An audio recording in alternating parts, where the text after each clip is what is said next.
Sí, es que se oye en la cámara, para que el sonido llegue bien en la grabación. Okay. Bueno, pues buenas tardes, muchas gracias a todos por estar aquí en la primera plática del Seminario de Divulgación en Investigación de Operaciones. El día de hoy tenemos el honor de contar con la presencia de la doctora Susana Gómez. Ella actualmente es investigadora en el IMAS, que es el Instituto de Investigaciones en Matemáticas Aplicadas en Sistemas.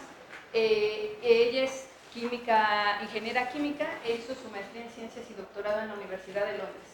El día de hoy en matemáticas. En matemáticas. Sí. Y el día de hoy nos va a hablar acerca de algunas aplicaciones que tienen que ver con complejidad en la industria y la optimización global. Entonces, demos un fuerte aplauso a la doctora.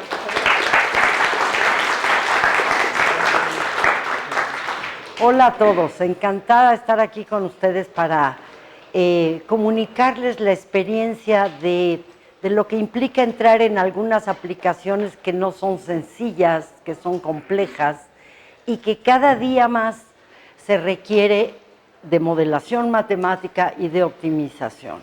Y esto que estoy diciendo abarca mucho más que el tipo de cosas que yo voy a dar, es decir, cualquier problema con un cierto grado de complejidad van a requerir de modelación matemática. Y bueno, por supuesto, y de lo que yo le llamo matemática computacional, es decir, los métodos matemáticos, pero obviamente con computadoras y de alto nivel y de muy sofisticadas, etcétera.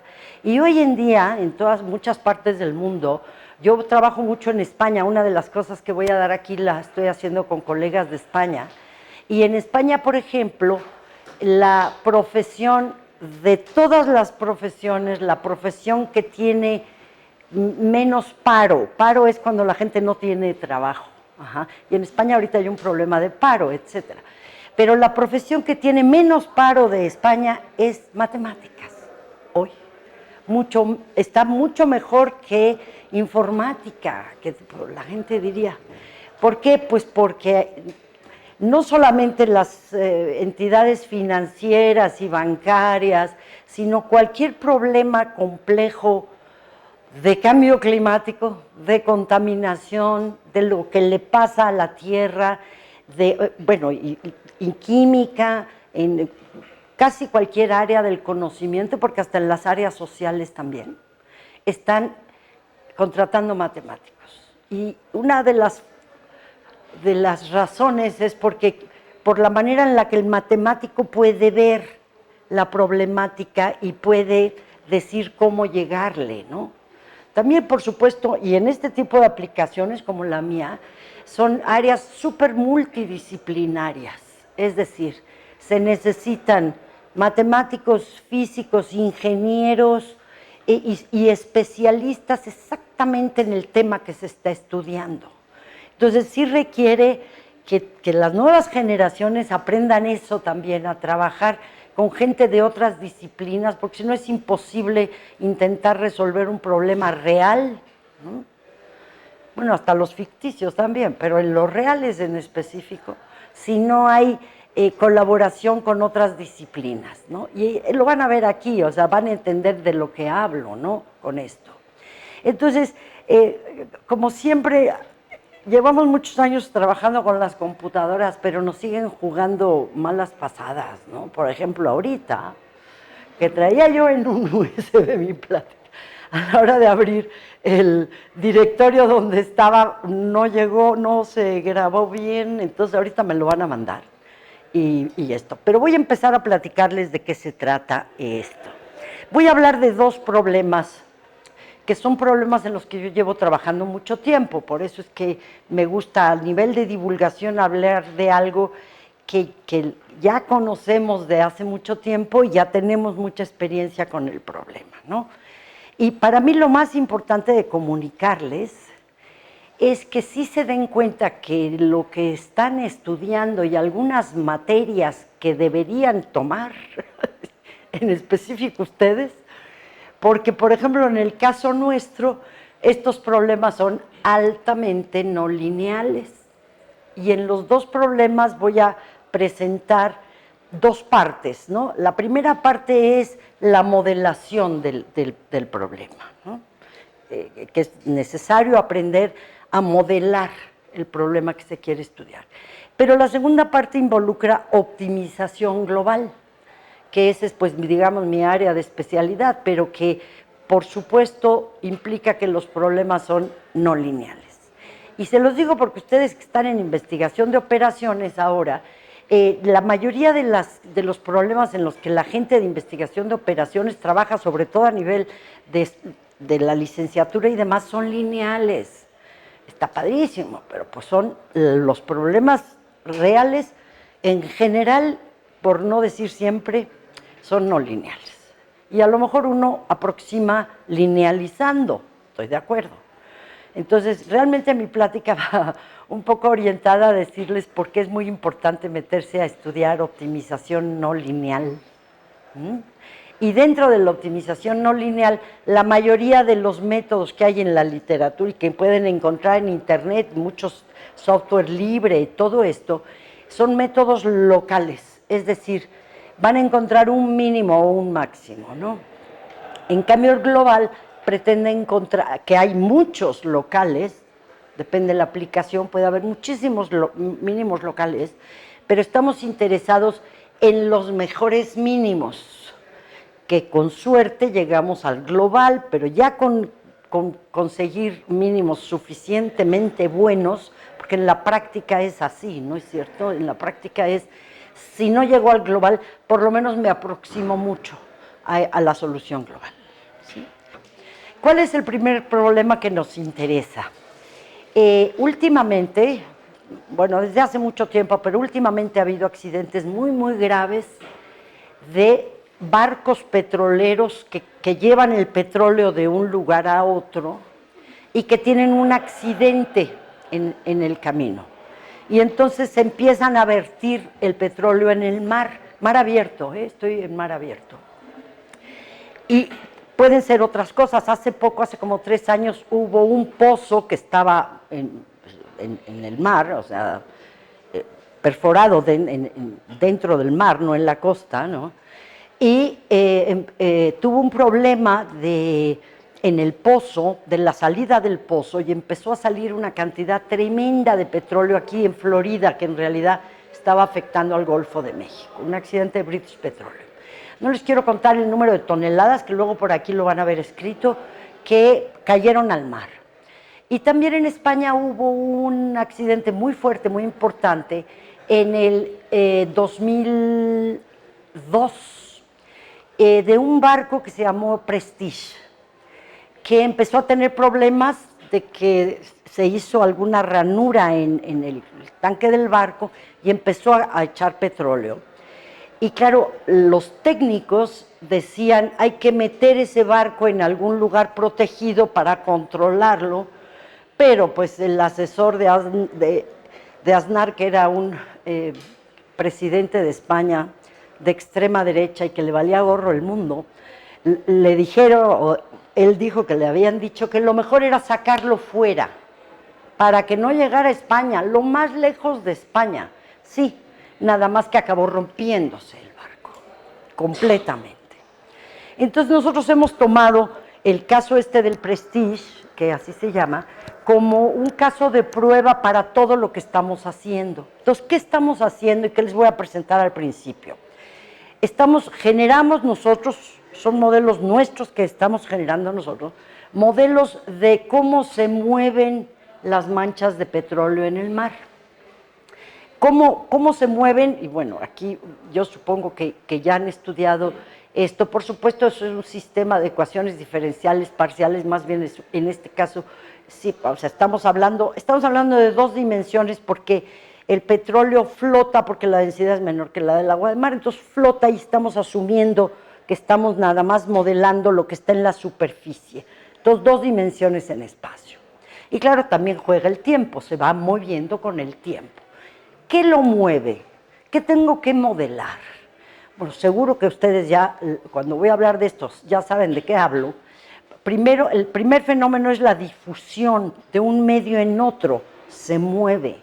El otro, que es el más importante en este tipo de cosas, siempre que hay contaminación, la parte más importante es el transporte. Y aquí el transporte se debe a ¿qué? se debe al viento, se debe a las corrientes marinas, se debe a las olas, y entonces nosotros tenemos que considerar todo eso en el modelo, que es la parte de transporte.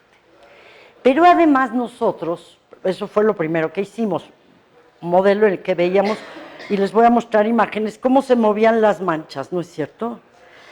Antes de pasar a algo más, quiero decir lo siguiente, el viento, pues yo necesito datos de viento, y yo necesito datos de corrientes marinas y de olas, y claro, a ver, estoy a la mitad del mar, pero hay modelos, hay gente que se dedica a esto, a modelar los vientos, y sí tienen algunas estaciones de medición, pero fundamentalmente pues son ecuaciones diferenciales que también estudian el fenómeno dependiendo de muchas variables, temperatura, altura, yo qué sé, muchísimas, y entonces ya hay códigos que te pueden dar el viento en un área. Lo primero que hicimos fue diseñar un área en el mar en la que vamos a simular, ¿no?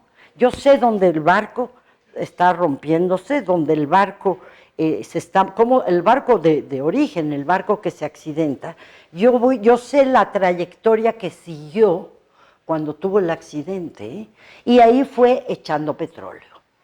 Y claro, como siempre en la realidad hay cosas que no se conocen del todo. Por ejemplo, no se tiene clarísimo, que se podría tener, pero la compañía del barco pues no quería decirlo, cuánto se estaba vertiendo en el mar.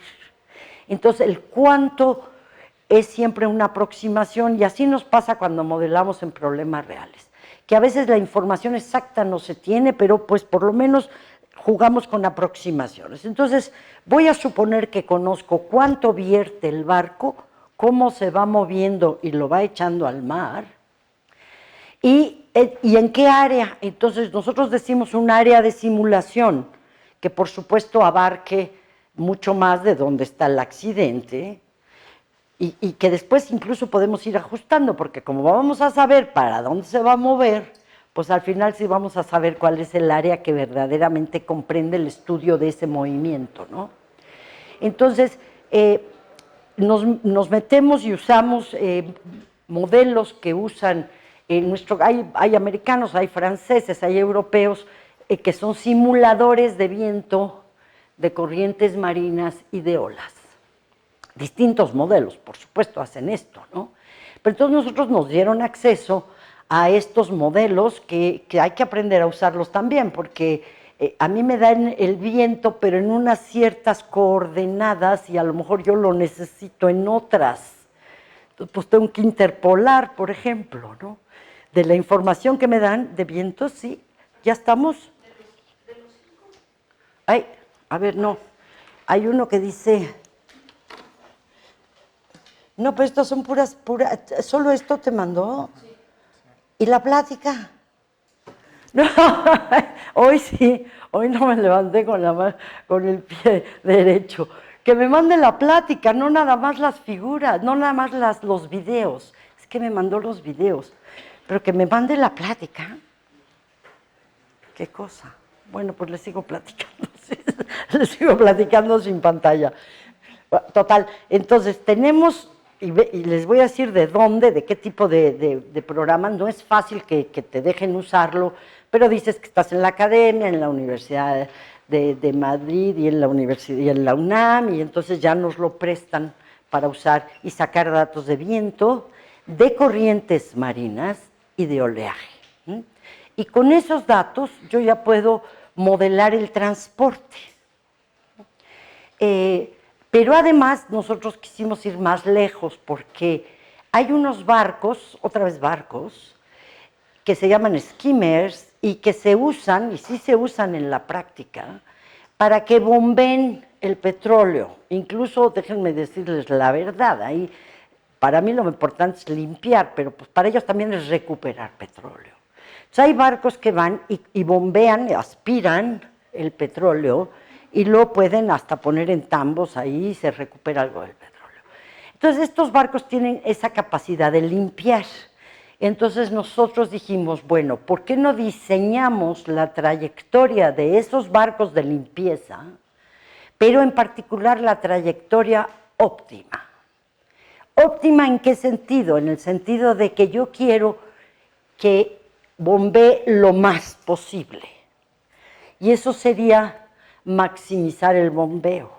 Pero al mismo tiempo se puede poner, como siempre, en términos de minimización. Es decir, que lo que quede en el mar sea lo menor, la menor cantidad de petróleo.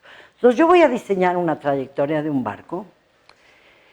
Y claro, ahí está el truquillo. ¿Cómo diseñas una trayectoria?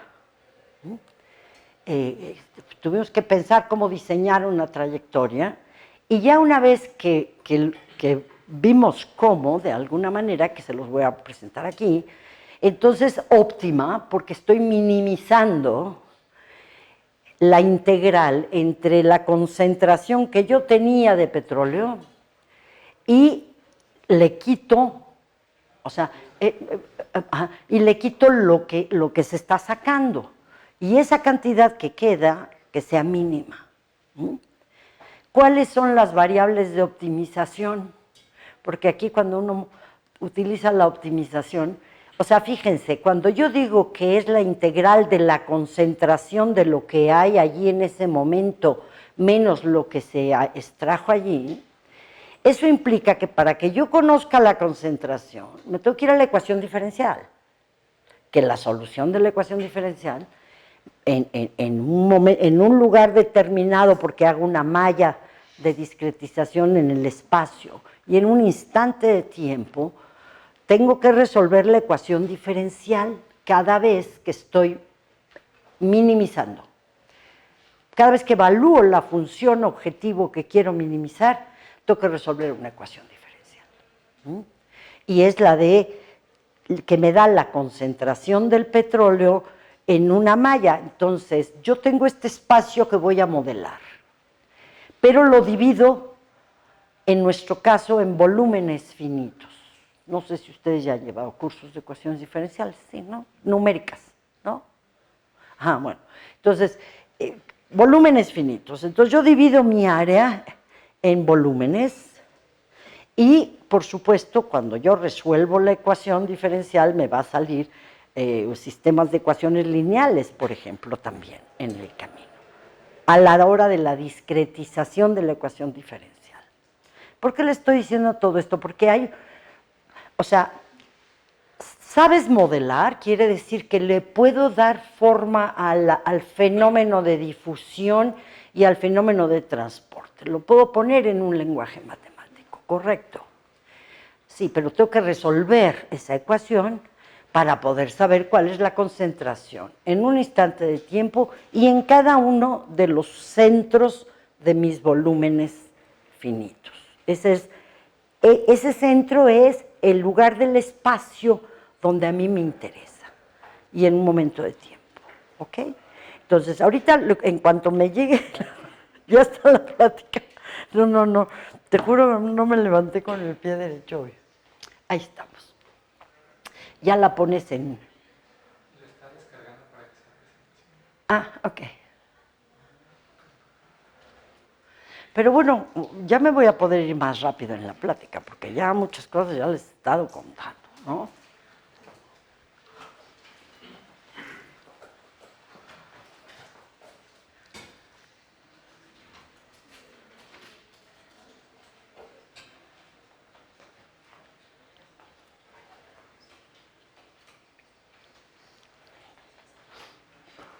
¿Se está cargando? Sí.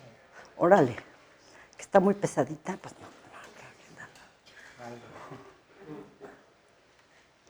Bueno, como verán el título, que eso sí lo pueden ver, aplicaciones complejas. ¿Por qué complejas? Ay, ¿aquí qué?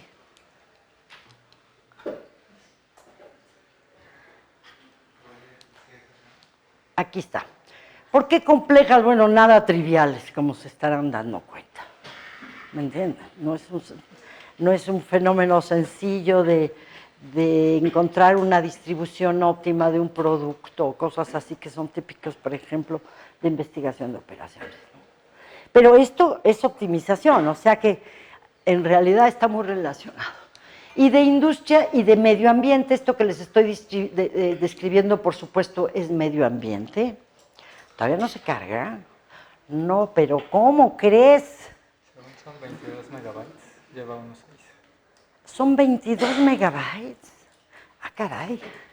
Creo que le puse muchas cosas a la plática, porque puse 22 megabytes. Ajá. Bueno, en la siguiente pues, describo la gente con la que trabajo, ¿no? En este primer ejemplo de manchas de petróleo en el mar, ¿no? Que es el primero que voy a ver. Y trabajo con gente que son de la Facultad de Matemáticas de la Universidad Complutense de Madrid y con Roland Glowinski, que es un matemático francés muy conocido, que él es un gran especialista en modelación de sistemas físicos, ¿no? Y en este caso particular no trabajamos con gente directamente que esté en las manchas de petróleo, en este caso particular, ¿no? Ahí estamos, ok. Entonces aquí voy a hablar de, el título de esta parte es Predicción del movimiento y optimización. ¿Ya está en pantalla completa? No. Ah, nada más le estás pasando. Uy, no. Espérame, no. Vete para atrás. No te me adelantes. Bueno, aquí está. O sea, ¿quiénes somos los que les estoy diciendo? Pero se llama Predicción del movimiento y optimización del bombeo de manchas de petróleo en el mar. Ahora sí. ¿Y aquí qué vamos a hacer? ¿Cuál es el problema de las manchas de petróleo? El problema físico, ¿no? ¿Cómo hacemos el modelo matemático? El barco que lo aspira con su trayectoria óptima y resultados y conclusiones. Ok. Ok, entonces aquí hay dos casos, ¿no? Este era el de, déjame ponerme mis lentes porque como está alto. Esto fue en el Golfo de México, les digo que fueron 780,000 metros cúbicos de petróleo, muchas toneladas, ¿no? Que se virtieron. Y estas son imágenes de satélite de cómo estaba contaminado el mar en este caso. El caso del barco Prestige en Galicia, que ya les conté en 2002, aquí hay una imagen de cómo se rompió, ¿sabe? Y aquí se ven cómo estaba la mancha. Ok, sí, gracias. Bueno, y aquí estamos los barcos de limpieza. O sea, uno es que por cierto, no nada más puede ser que un barco se rompa, ¿eh? Hemos trabajado también con una tubería subterránea que lleva petróleo y que algún barco le hace algún daño a la tubería y empieza a salir el petróleo. Otro es en el pozo, como en el caso este de British Petroleum, no era un barco, era un pozo. Entonces, se pueden dar estos vertidos de muchas maneras, ¿no? Ok, y aquí esta imagen que tenemos aquí es el barco, típicos barcos skimmer que se llaman, que son los que lo limpian, los que lo bombean, los que lo aspiran, porque si digo bombear, aspiran el petróleo, ¿no? Y estas son pequeñas lanchitas que son las que tienen justamente las bombas para aspirar, que van cargadas en un barco más grande, ¿no? Sí, gracias. Ok, entonces, ¿cuál es el fenómeno? Aquí tengo manchas de petróleo, aquí hay viento, aquí hay corrientes marinas, aquí no pusimos las olas en este momento. Este es el dominio de estudio omega, ¿no? Y además de esto, por supuesto que hay difusión de una mancha de un medio en otro, del petróleo al mar. Y además aquí, pequeño ejemplo de la trayectoria del barco que lo va a bombear, ¿ok? Ok, este es el modelo que tenemos. Y empezamos con modelos un poquito más sencillos, pero los hemos ido haciendo más sofisticados, ¿no? Es un modelo euleriano, continuo, y les menciono esto porque el 99% de la gente que trabaja en modelación de manchas de petróleo en el mar del movimiento usan modelos eulerianos, que son partículas que se van moviendo, y ellos modelan las partículas. Nosotros no, por eso nuestro modelo es bastante diferente. Ok, entonces aquí tengo el término de difusión, que lo hicimos no lineal para evitar que hubiera difusividad artificial. Luego, este es el método, ay Dios.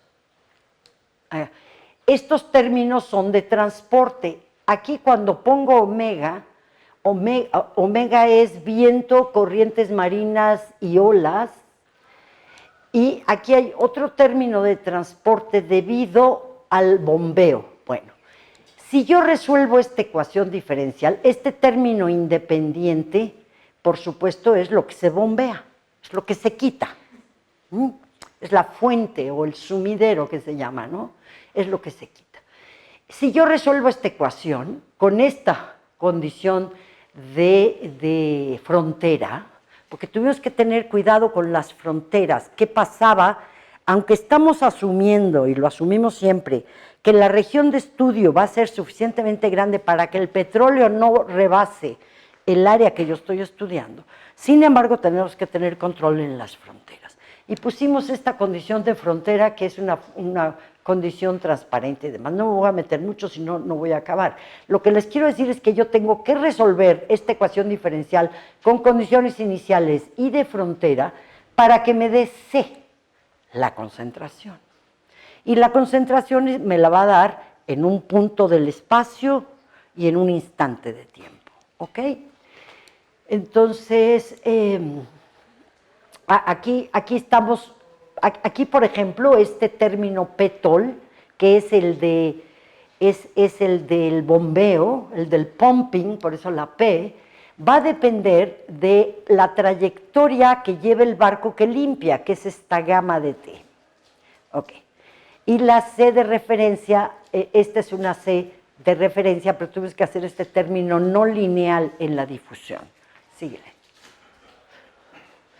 Ok, bueno, los métodos de solución, no voy a meter porque si no, no acabo, usamos volúmenes finitos y tuvimos que tener cuidado de hacer cosas sofisticadas de cuando entra la concentración entra por un lado del volumen finito y sale por la otra, pero ahí también tienes que modelar cuando estás dentro y esto se les llama límites. Luego usamos Euler explícito para la discretización en tiempo y un esquema de splitting, que quiere decir para hacer efectiva la solución numérica, que no tarde años, ¿no? Cada vez que quiero resolver el modelo. Y esto porque estoy separando la difusión y el transporte de las corrientes marinas y el viento del proceso de bombeo. Lo hacemos uno primero y otro después. Y luego en la parte algebraica metimos paralelización para que fuera más efectivo. Bueno, aquí hay 3 casos. Tomamos 3 casos sintéticos y cada vez que uno trabaja en un problema tan gordo y complejo como este, más vale que tú crees ejemplitos sintéticos, fáciles, pero que de alguna manera reproducen la realidad. Entonces nosotros, como hay fotos de manchas así, tomamos estas 2 manchitas al principio. Hay fotos de que también las manchas se pueden hacer como dedos, entonces tomamos este ejemplo, y como grandes manchas y este. Y entonces ahora, mira, si le das clic al primero para que veamos cómo se mueve. ¿No lo pusiste junto con las figuras en el mismo...? No, es nada más como la vista previa. Ah, no, corazón, si no, no voy a tener ninguna... Te digo que amanecí de veras con el pie izquierdo. O sea, tienen que estar en el mismo directorio, la plática y las figuras y las peliculitas. Las películas Y los videos. No tienen que estar en el mismo lugar para que cuando corre lo llame. ¿No están en el mismo lugar? No, lo sigue descargando todavía. ¿El qué? Las imágenes, bueno, las películas. Pero aunque las siga descargando, que las vaya descargando en el mismo directorio para que yo ya pueda ir abriéndolas, ¿no? Lo está bajando todo en conjunto. Ah, caray. Porque le mandó el RAR. ¡Ujole! No, bueno.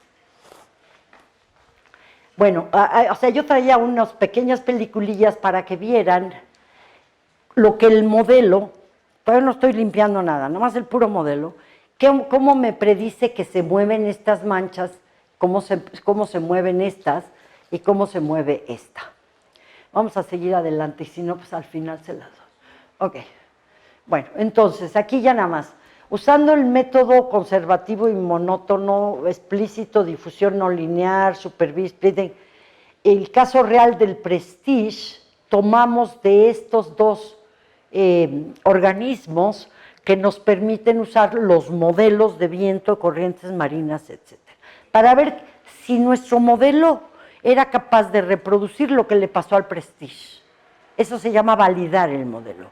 Yo con un caso real, tengo datos reales, sé lo que pasó y quiero ver si mi modelo es capaz de reproducir lo que se supone que debe reproducir. Si le das a la siguiente. Ok, entonces, aquí, fíjense, este es el Prestige, ¿no? Empezó a tener problemas aquí, se acercó a la costa, aquí dijeron los del gobierno, llévenselo lejos, se lo llevaron para acá, subió para acá, etcétera. Aquí evacuaron al personal del barco y fue tirando petróleo hasta acá que se rompió. Eso es la realidad del Prestige. A ver, dale la siguiente. Ok. Esta es una imagen de satélite que se tomó 4 días después de que empezó este problema. Mire, estuvimos buscando un montón de imágenes de satélite porque hay cientos, imagínense, muchos satélites, toman todo el tiempo fotografías, etcétera, pero hay nubes y no es nada, ¿no?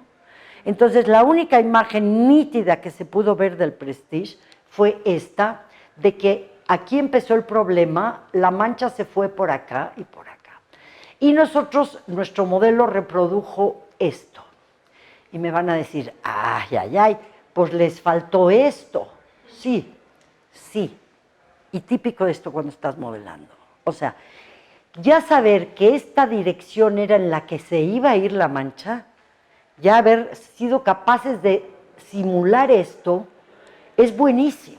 Porque claro, aquí hay un montón de fenómenos que no están todavía muy estudiados de lo que le pasa a las manchas en el mar.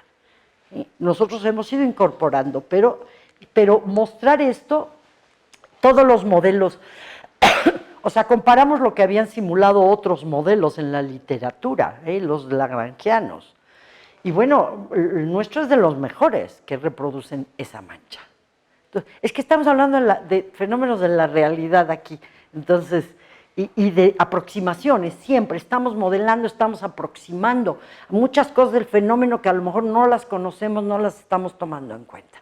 Pero que por lo menos lo más importante sí se refleje, que es que sube, que baja por acá.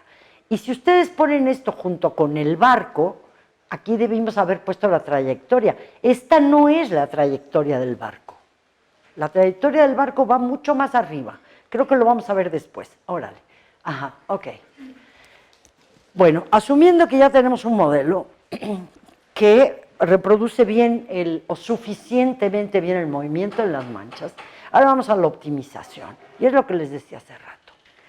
O sea, por supuesto que es doble integral. Queremos minimizar la cantidad de petróleo contaminante que queda en la región. Lo pude haber planteado al revés, maximizar la cantidad bombeada, pero al final es lo mismo. Y sujeto a unas cotas, porque aquí, ¿cuáles son las variables de optimización? Estas, R y teta.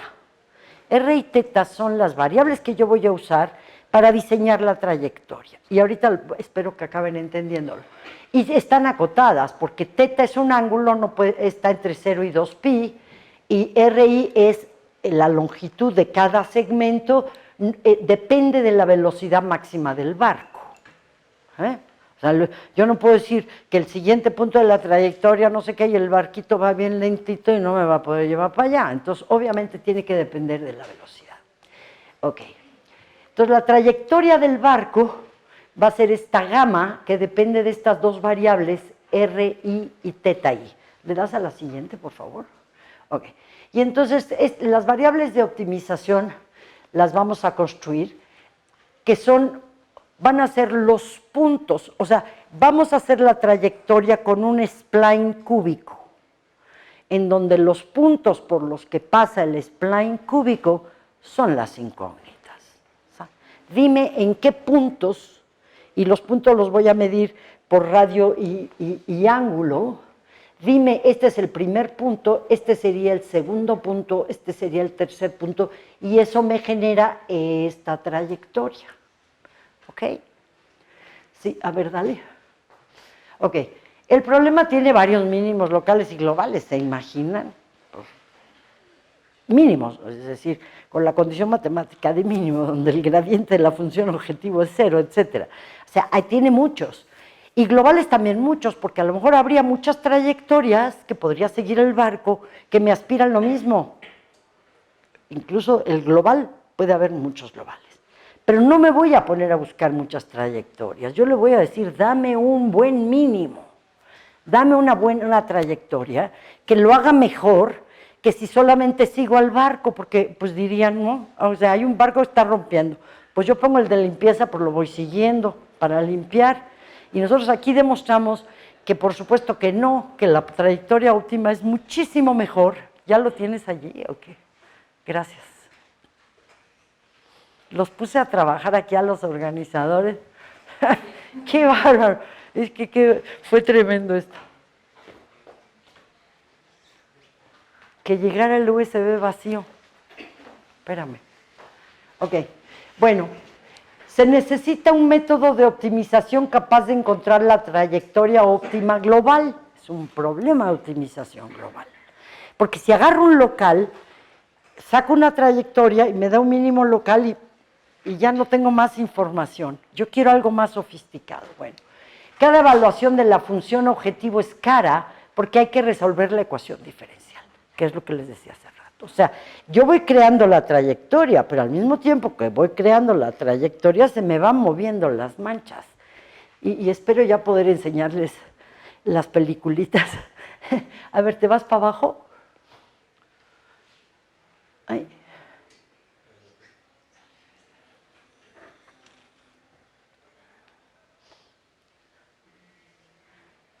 Ok, más para abajo, más. Ok. Ahí. Ok. A ver. Yo desarrollé un método global hace muchos años que se llama el método del túnel, que en la siguiente parte, y me tengo que apurar porque si no nunca voy a llegar, que es un método de optimización global determinista. Pero necesitaba derivadas en mi método.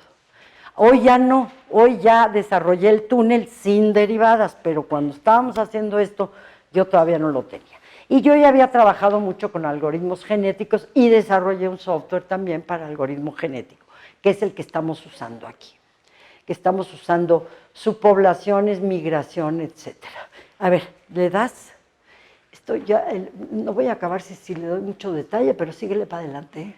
Esto nada más es porque mi colega español, él en su doctorado hizo un algoritmo para mejorar la población inicial del genético, pero no tengo tiempo ahorita. ¿Le sigues, por favor? Okay. Y el método que yo desarrollé y que estamos usando es, todos han oído hablar de los genéticos, y saben más o menos, ¿no? Son métodos heurísticos, ¿eh? En una zona que tú quieres optimizar, tomas muchos puntos del espacio, cuanto más mejor, más caro, pero mejor será el método, ¿no? Desde luego. Y en cada punto evalúas la función objetivo. Y claro, de ahí sabes cuál es la mejor entre esos puntos y demás. Y luego se crea un algoritmo que selecciona algunos de los puntos y decide que van a ser padres. Entonces, los que son seleccionados padres se cruzan, intercambian, son números, estamos hablando de números en n dimensiones, ¿no? Entonces, ¿qué quiere decir que se crucen? Bueno, hay métodos de cómo tomar parte de los números de uno de los puntos y de otro. En fin, podría ser un seminario nada más esto. Y hay métodos de mutación para poder mandar puntos por todo el espacio y que pueda haber más o menos convergencia. ¿Le das para abajo? Ok. Entonces, aquí, trayectorias intermedias medios óptimos, en los casos sintéticos, en esos 3 casitos que les di, si yo no encuentro la trayectoria óptima, o si la encuentro, entonces, ¿qué me dice? El porcentaje que queda de petróleo. En el ejemplo 1, la no optimal sería el 19%, si uso la trayectoria óptima el 5%. En el ejemplo 2 de los dedos, si no uso la trayectoria óptima quedaría 47%, si la uso el 18%. Y en el ejemplo grandotote, si no uso nada, el 70%, y si la uso el óptima el 15%. Pero ahorita espero que estas peliculitas ya sí funcionen. Ahorita. Luego regresamos, estas sí se las voy a mostrar, las otras eran nada más cómo se mueven, ok, no era tan grave. Pero aquí sí, porque aquí les estoy mostrando la trayectoria óptima. ¿Y qué va a ser la trayectoria óptima? Y lo van a ver aquí. Fíjense, en estas figuras, obviamente lo rojo es donde hay más concentración. Lo amarillo y lo azul es donde hay menos concentración. Entonces, cuando se van moviendo, la concentración roja se va moviendo del lugar y van a ver cómo la trayectoria óptima se va a meter a las zonas rojas. En cambio, las otras trayectorias no. Entonces, no nomás es mándame un barco, no, espera.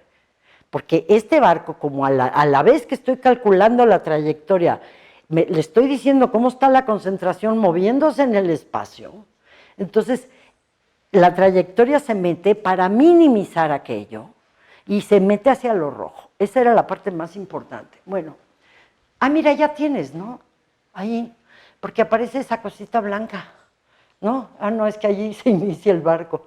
No, si le das. No, ¿verdad? Ay, no, bueno, desastre. Síguele, corazón. En esta grandota igual, van a ver qué pasa, ahí empieza la trayectoria y van a ver qué pasa cuando se mueve. Síguete para abajo. Chistoso, porque nosotros allí en el IMAS antes de venir lo probamos y funcionaba todo perfecto, ¿verdad? Bueno, aquí son distintos casos, ¿no? Fíjense, o sea, esta es la trayectoria del barco, esta. Y esta es por donde va la mancha.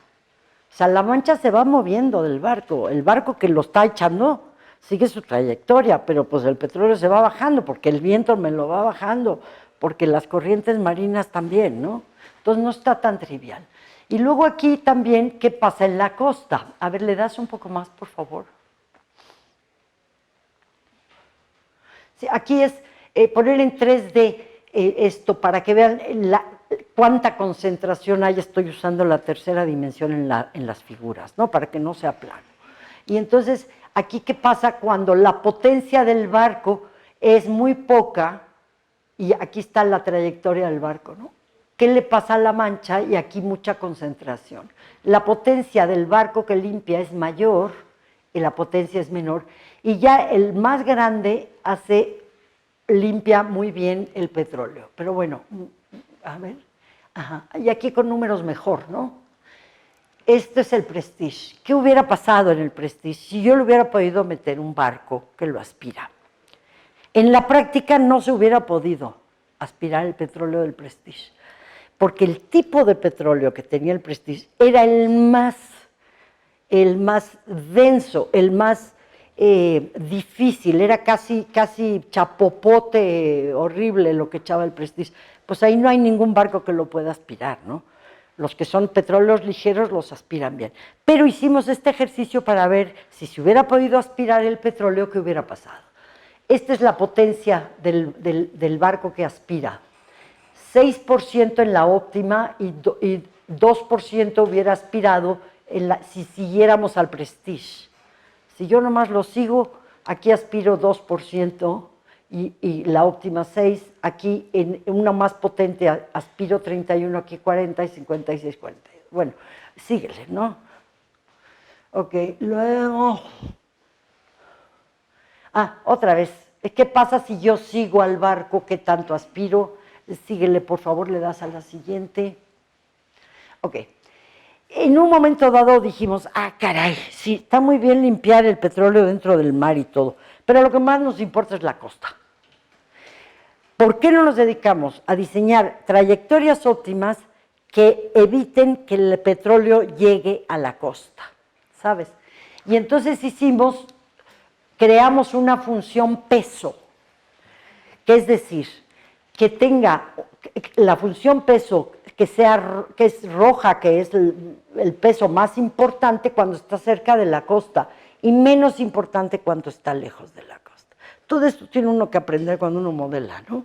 Entonces creamos esta función objetivo que la metimos en un coeficiente en la función objetivo. Y entonces aquí ahora el chiste es ver qué pasó, ¿sí? Dale.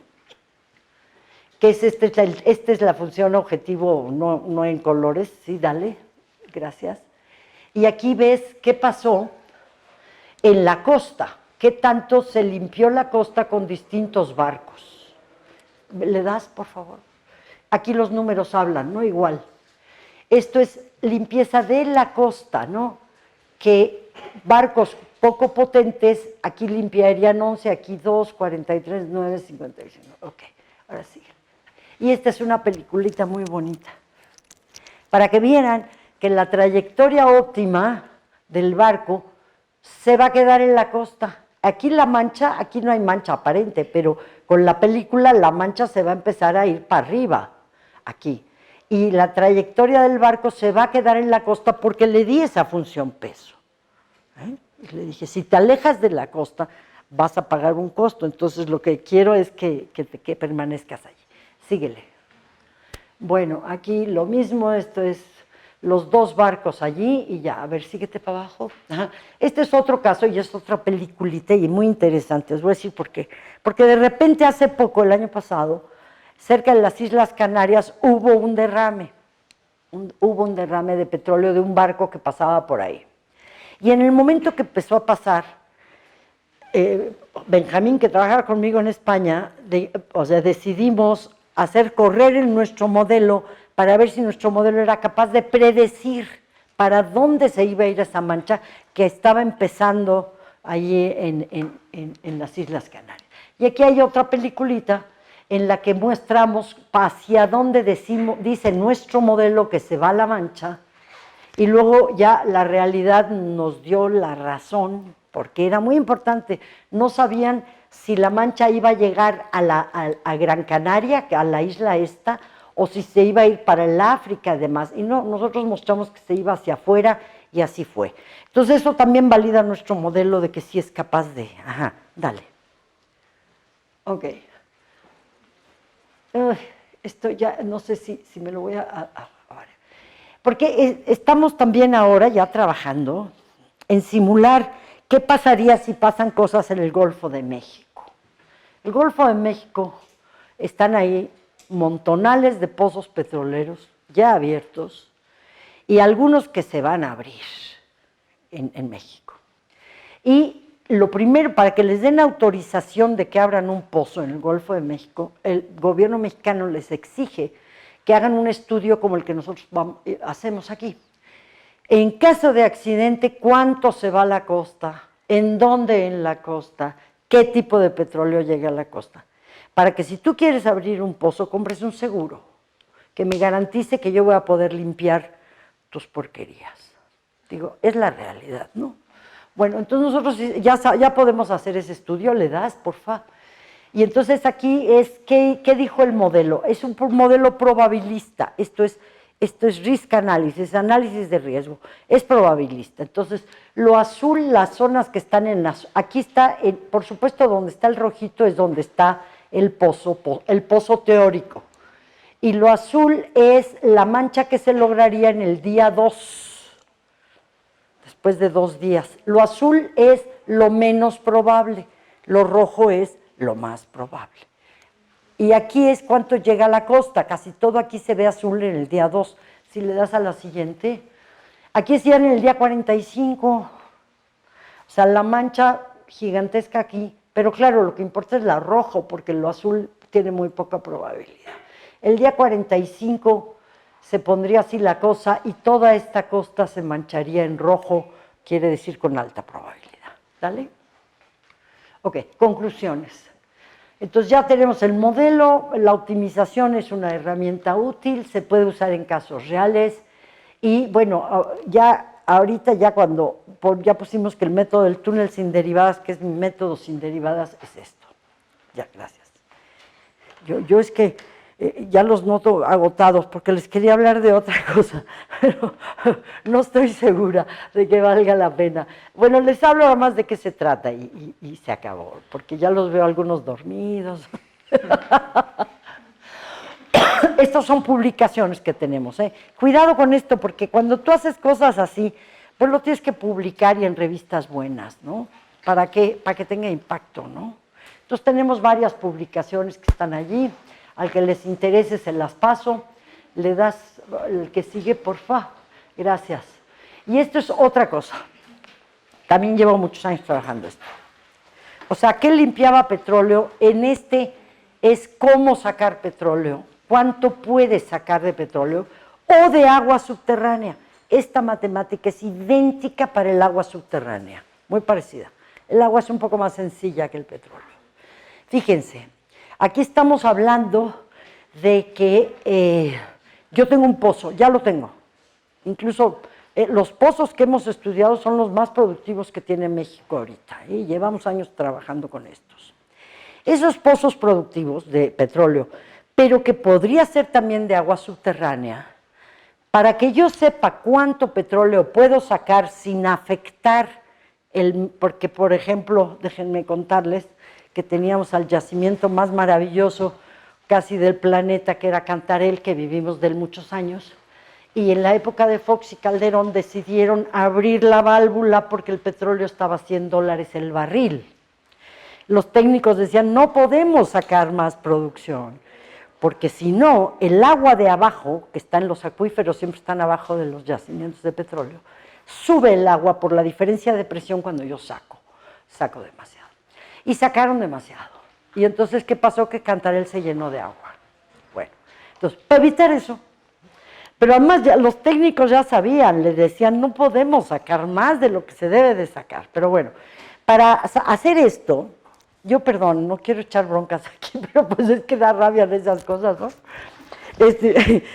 O sea, el agua subterránea, los yacimientos de agua y los yacimientos de petróleo están dentro, rodeados de un cierto tipo de roca.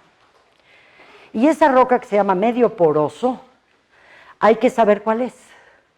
Y hay que saber cuál es, porque ahorita que les enseñe el modelo, se van a dar cuenta que esas características de la roca forman parte del modelo, que a mí me va a decir cuánta agua, cuánto petróleo puedo sacar ese modelo. Entonces, a ver, dale. Esto lo hice con gente de Pemex, que en realidad, Rodolfo Camacho, que estuvo muchos años en Pemex, en realidad ahora ya está aquí en la Facultad de Ingeniería, siempre fue maestro de la Facultad de Ingeniería Petrolera. Y es genial trabajar. Aquí sí, mucha multidisciplina. Yo con los ingenieros petroleros, ¿no? Y con matemáticos y con computólogos, etcétera. Sí, síguele.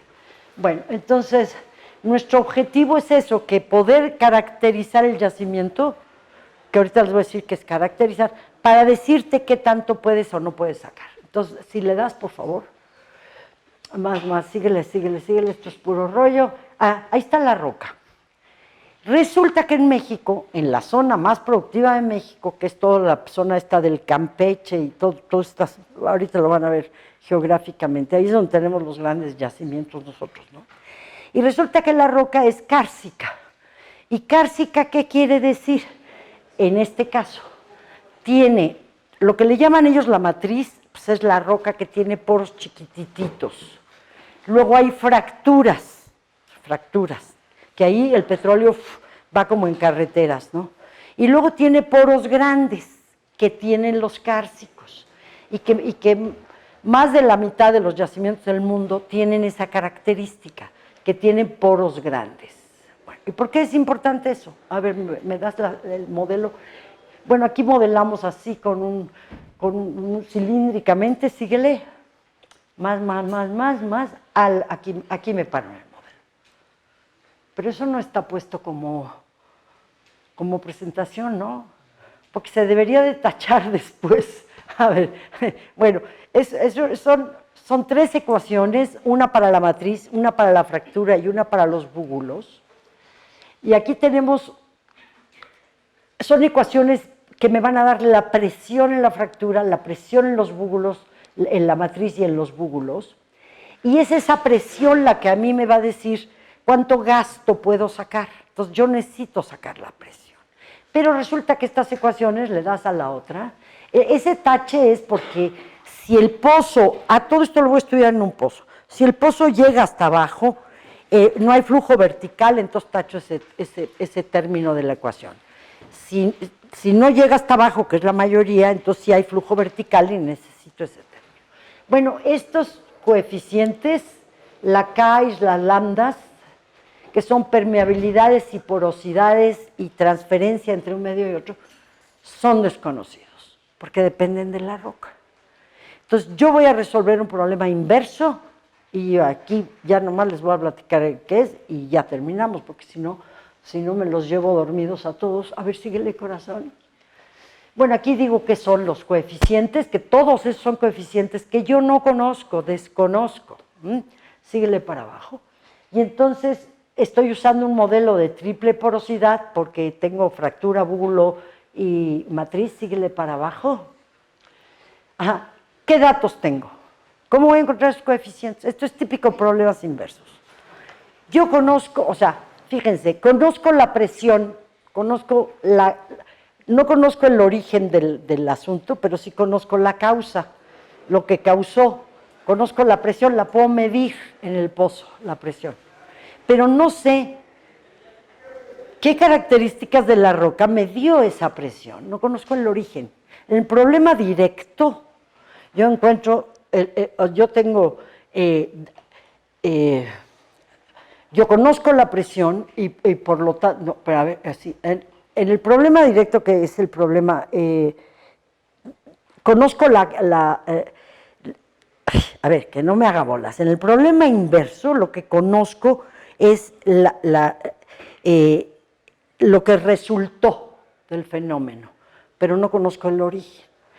Cuando resuelvo la ecuación diferencial, conozco el origen y entonces ya puedo encontrar la presión. Es decir, si yo conozco los coeficientes, las porosidades y todo esto, resuelvo la ecuación y me da la presión. Bueno, aquí yo uso estas gráficas que me dan información sobre la presión y que yo uso eso para minimizar.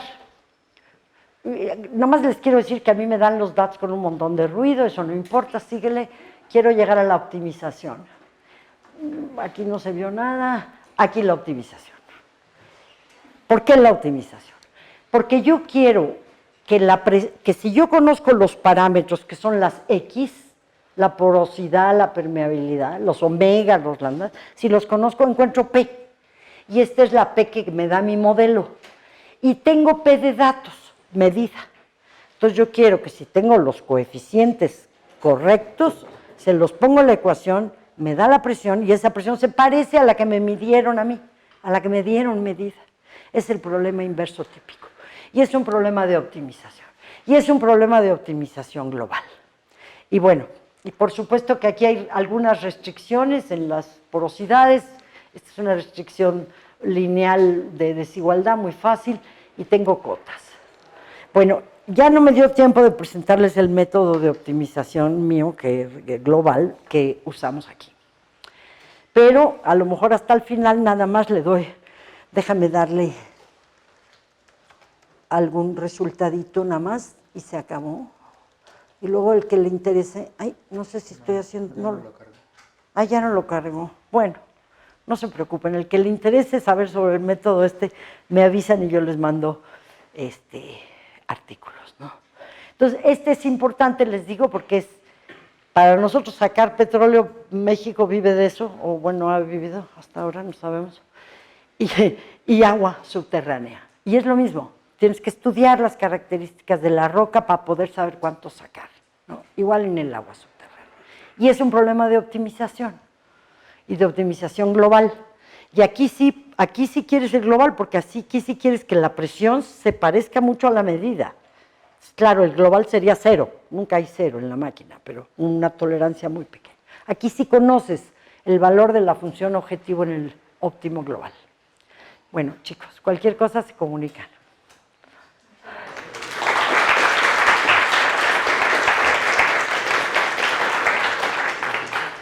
¿Alguien tiene alguna pregunta, comentario, dudas?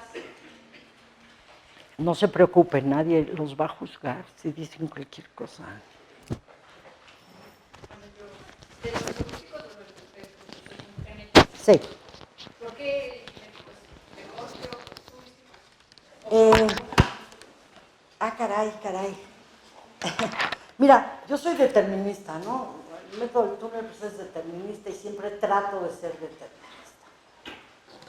Pero los heurísticos pues son muy fáciles de programar, son muy fáciles de entender y de manejar. Todos los heurísticos, ¿no? Heurísticos en el sentido de que toman puntos aleatorios y hacen exploraciones y toman decisiones de manera aleatoria. Y son muy útiles porque son muy fáciles de programar, te digo, y porque rápidamente, si estás dispuesto a gastar cierto cómputo, depende de tu función objetivo, cara, barata, depende si es muy compleja o no muy compleja, ¿entiendes? Por eso es difícil decir cuál es mejor. Pero los genéticos sí, yo por ejemplo que le puse muchas mutaciones, muchas alternativas para hacerlo mejor, yo antes de aplicarlo a un problema hago unas pruebitas con mi genético en los distintos operadores de cruzamiento, de selección, etc. Y veo cuáles son los mejores para esa aplicación. Y te dan una aproximación. O sea, lástima que no les pude dar las peliculitas, porque hubieran visto cómo la óptima que me dio el genético. Y el genético, ni siquiera sé si es un mínimo, la verdad, porque tú dices, córrelo 10 generaciones, y ahí lo paras. Y a ver, dame la solución que tienes. ¿Sí? Pero entonces son muy cómodos. Hay muchos otros en literatura, hay mucha gente que se está dedicando a esto, estos se han puesto muy famosos, famosísimos, en todo lo que le llaman inteligencia artificial y machine learning y todas estas historias, ahí meten casi cuando hay optimización, meten estos algo. Son muy sencillos. El nuestro no, el nuestro es complejo y depende mucho de las tolerancias que tú le metas, y tienes que aprender a usar bien las tolerancias. Es software complejo. Imagínate cómo es sencillo. No sé si con eso te contesto. Y bueno, ¿qué les recomendaría aquí a los muchachos para que? Pues primero que tomen los cursos de optimización no lineal, porque toda la realidad mundial es no lineal. Sí, a veces aproximamos linealmente porque no nos queda otra, pero por favor, si les interesa entrar en problemas de ese tipo de complejidad, ¿no? Industrial y demás, y además pues, porque les abre puestos de trabajo, la verdad, no se me vayan todos a finanzas, por favor, en fin, bueno. Hasta ideología va a sacar aquí en la plática, ¿no? Pero vaya, cualquier cosa o sea, ahorita para ustedes y para su generación, lo más importante es lo que le está pasando al planeta, diría yo, no sé. Cualquier cosa que estudien en ese sentido, que les hace bien a su alma y a la humanidad, cualquier cosa es no lineal, es compleja. Van a tener que trabajar con especialistas de cada área, pero está padre. Yo ahora ya voy a empezar a trabajar con lo del sargazo en México. Pues se parece mucho a lo de mis manchas de petróleo. Se parece mucho, más complejo, porque el sargazo está creciendo y yo no sé cómo crece, ni sabemos bien ni de dónde viene. En cambio el petróleo sí sé quién me lo está echando y cuánto me lo están echando, ¿me entiendes? Entonces, pues ya ya me estoy metiendo con la gente que empieza a modelar el sargazo. Porque está afectando todo nuestro Caribe, o sea, es decir, entonces si se quieren preparar para entrar a problemas de ese estilo, de ese nivel, pues sí, sí tomen mucha optimización. No. Lineal también, claro. Mis colegas de lineales me matan si me oyen, ¿no? Pero no sé, ¿qué quieren compartir algo? ¿Quieren decir algo? Porque esto del sargazo yo voy a entrarle y a lo mejor si algún alumno también le quiere entrar a estudiar con tesis y todo. Y va a ser modelos, pero a ver, a lo mejor vamos a usar modelos que hizo alguien más. Nada más que tenemos que entender qué es lo que hace el modelo, qué matemática lleva. Cuando no me da resultados, ¿por qué podría no darme buenos resultados? Es decir, sí hay que saber, ¿no? Dentro. No son cajas negras, ¿no? Pero a lo mejor a uno de ustedes le interesa meterse en estas cosas y en lo del sargazo, pues me avisa. Todavía no empiezo, ¿eh? ¿Qué más? ¿Quieren decir algo? No se corten. Bueno, ya saben dónde estoy. Muchísimas gracias.